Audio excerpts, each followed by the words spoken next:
Aujourd'hui, nous allons aborder un sujet fondamental en étalonnage, qui est la balance, que l'on pourrait définir comme le changement global de la couleur d'une image. Ça peut avoir l'air simple, et pourtant c'est plus compliqué qu'il n'y paraît. Voici l'image d'une corbeille de fruits.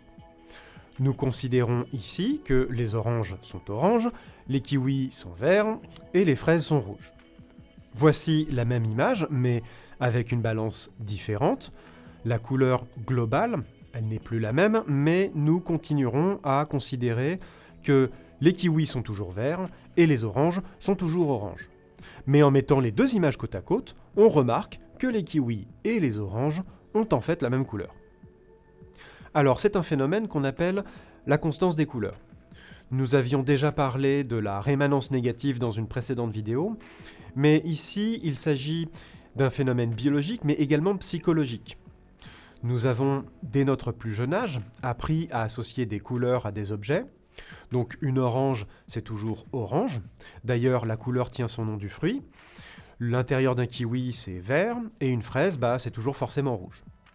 Donc, pour nous, on va conceptualiser la balance davantage comme une modification de la couleur de l'image qu'une modification de la couleur des objets.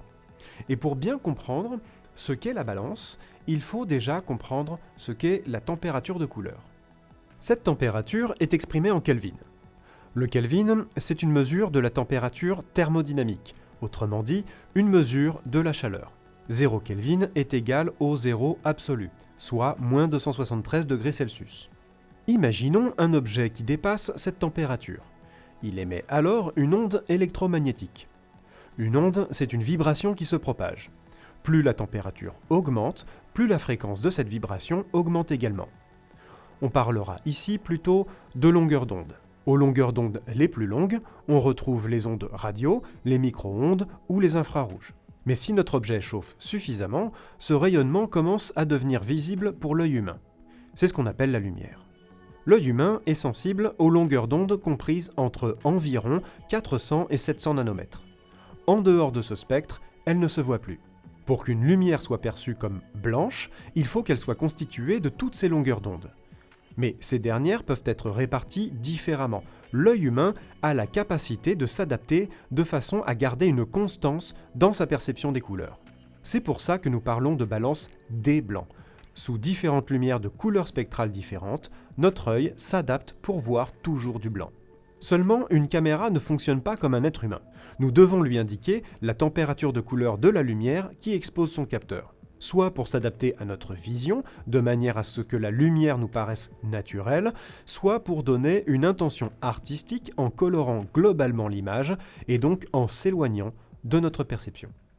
Alors, faisons un tour maintenant dans DaVinci Resolve. La balance, c'est le réglage simultané de la température de couleur et de la teinte. Alors pour préciser, en français, nous utilisons le même mot pour ce réglage que pour parler de la teinte ici, qui est la couleur chromatique sous sa forme la plus pure, dont j'ai déjà parlé sur cette chaîne. Mais les anglophones parlent de tint pour le premier réglage et hue pour le second. Ce sont bien deux réglages différents. Donc si je baisse la température, j'augmente le gain essentiellement dans le canal bleu et le diminue dans le canal rouge, et inversement si j'augmente la température. Et si je modifie la teinte, cela modifiera le gain essentiellement dans le canal vert, de manière à décaler la couleur de l'image vers le magenta ou vers le vert. Je vais donc modifier la balance sur cette échelle de gris, et je vais copier l'image pour vous montrer que l'on peut réaliser la même opération autrement. Je vais aller ici dans le gain et je vais le pousser dans la bonne direction de manière à obtenir exactement la même couleur. Alors, si vous êtes un habitué de cette chaîne, vous savez déjà ce que je vais vous dire. Si deux outils font la même chose, choisissez celui qui vous convient le mieux, mais ne les utilisez pas dans la même image. Ça ne servirait à rien. Bon, regardons concrètement sur une image si c'est aussi simple.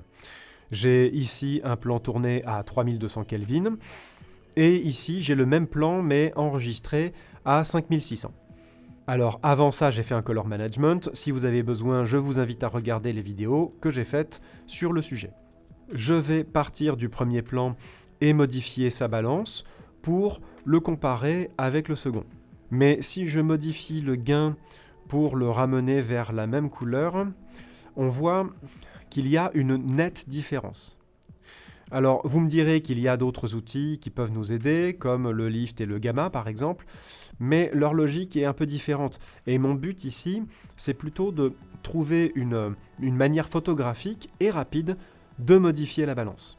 Alors, il y a une raison pour laquelle cette technique ne marche pas. C'est que, une fois que le capteur a été exposé à la lumière, le signal vidéo subit plein de transformations avant de délivrer une image. Et je vais en énumérer deux.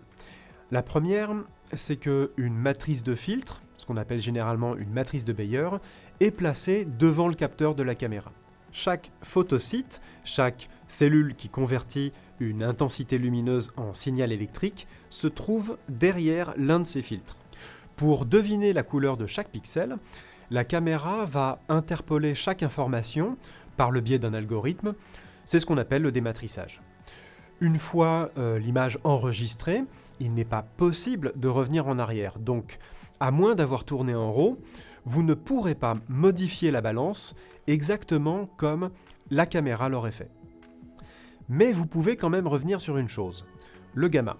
J'ai déjà fait une vidéo sur le sujet, mais je vais rapidement rappeler ici que la relation entre la lumière et sa mesure est linéaire. Ça veut dire que si vous voulez mesurer 2 fois plus de lumière, il faut en émettre 2 fois plus. Par contre, notre perception de la lumière n'est pas linéaire. Ça veut dire que si on émet 2 fois plus de lumière, on en percevra davantage, mais pas 2 fois plus. C'est pour ça que les caméras intègrent au signal vidéo une courbe de gamma. Donc revenons sur notre plan pour modifier la balance. Ce coup-ci, je vais passer mon gamma en linéaire, parce que c'est comme ça que le capteur est exposé. C'est comme ça qu'il interagit avec la lumière. Je peux aussi passer mon lumix à 0 pour qu'il ne préserve pas la luminance, pour mieux correspondre à la manière dont la caméra fonctionne. Et si je pousse le gain pour faire correspondre les images, on voit que je m'approche d'un résultat qui est plus réaliste. Il n'est pas exactement le même, mais il est suffisamment bon pour envisager de l'utiliser efficacement. Je vais refaire le test avec un autre exemple, cette fois-ci en partant d'une image qui est prise à 5600 Kelvin, et en tentant de refroidir la même image capturée avec une balance à 10 000 Kelvin. Je passe de nouveau mon gamma en linéaire, mon lumix à 0, et là encore, si je pousse le gain dans la bonne direction, je parviens rapidement à un résultat similaire à ce que la caméra aurait capté, du moins j'arrive à un résultat photographique. Une autre technique peut être d'aller dans la partie HDR et de modifier la température et la teinte, ou tout simplement le global ici, qui est un gain linéaire, mais il m'est arrivé d'avoir une petite rotation de la teinte qui fausse un peu les couleurs. Donc, dans la documentation, ils disent que l'outil utilise une sorte de modèle de couleur LMS sans donner plus d'infos. Donc, je préfère personnellement m'en tenir à la technique que je vous ai donnée avant. Je vais par contre vous en montrer une dernière. Pour ceux qui ont la version studio de DaVinci Resolve, vous avez accès au Chromatic Adaptation. Vous avez ici le choix du modèle de couleur qui modifie la balance. On va rester sur celui-ci. Ici, la température de la lumière. Ici, la température de la caméra. Et enfin, le choix du gamut et du gamma de votre espace de travail si vous aviez besoin de les changer. Ici, on a accès à des types de lampes. Alors, elles sont représentées par des lettres et des chiffres, donc on est un peu obligé de les essayer les unes après les autres. Ici, on a accès à des coordonnées sur un diagramme de chromaticité, donc on en aura rarement besoin. Ce qui nous intéresse ici, c'est la température de couleur. On va la changer ici aussi. Et on va supposer que la température de la scène est à 5600 Kelvin et la température de la caméra à 10 000 Kelvin. Là encore, on voit que le résultat n'est pas exactement le même, mais il s'en rapproche. Et souvent, ce sera une méthode fiable si vos images n'ont pas été tournées en RAW. Mon conseil, utilisez plutôt la première méthode si vous voulez aller vite, en étalonnant plan par plan par exemple. Vous n'avez pas besoin de passer le gamma en linéaire à chaque fois, sinon vous allez perdre du temps. Vous pouvez par exemple le faire en début de votre étalonnage et copier-coller le node sur tous les plans, ou bien l'enregistrer comme power grade aussi. La seconde méthode est plus longue à utiliser, donc elle est plus utile si vous travaillez sur des groupes de plans. Par exemple, vous pouvez créer un groupe pour les y associer. Voilà, j'espère que cette vidéo vous aura été utile pour vos projets ou pour votre travail. Si vous voulez me soutenir, il suffit simplement de liker, de partager ou de commenter. Et moi, je vous dis à bientôt.